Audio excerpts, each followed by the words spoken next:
एक ॾींहं जी ॻाल्हि आहे, गुरु नानक देव महाराज जन नंढी सी उम्र 7-8 साल जी, माता जे गोद में सुम पिया। रात जो समय हुजे, असुर थी, असुर जा 4 थिया। अचानक माता ॾिठो त बालक नानक उथी वेठो आहे। अरे पुट नानक तूं जागे तो? हाँ अम्मा। उथी करे ॾिठई त अखियुनि मां ॻोड़नि जी धार थी वहे, आंसू था वहनि। चओ हरे राम। माता सुलक्षणा पुछण लगी, पुट नानक तोखे को कष्ट आहे? तोखे को तन में पीड़ा है? न न अम्मा, तन में कोई पीड़ा ना है। तोखे कंहिं कुछ ॻाल्हायो आहे? मन जी तकलीफ़ अथई? न अम्मा, कंहिं कुछ ॻाल्हायो भी ना है। पुट तू रोए छो थो? गुरु नानक देव महाराज जन बचपन में था चवन, 7-8 सालन जी उम्र में चवन था, अम्मा हो ध्यान सां ॿुध, तोखे आवाज अचे थी?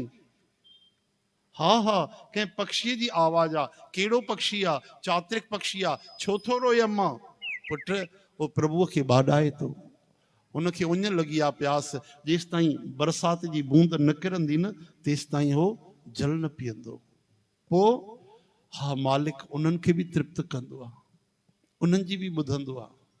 अचानक इहो चवण कि माता ॾिसे थी बरसात जी आवाज थी अचे, बरसात पई। गुरु नानक देव चवन था, बस मुझे रोवण जो कारण इहो ही आहे अम्मा। मतलब एक पक्षी अगर कोई पुकार करे तो त मालिक उन जी पूरी तो करे। असां उन मालिक जे दीदार जे बिना कीअं सुम पिया आहियूं? असां खे निंड कीअं थी अचे? 84 लख जूणनि में हिकिड़ो ही त हे मनुष्य जो चोलो आ, मांखे भी प्रभु जो दर्शन खपे। उन ॾींहं खां माता समझी वई त हे बालक कोई महापुरुष आ, हे साधारण ना है, हे भगवान जो अंश आ।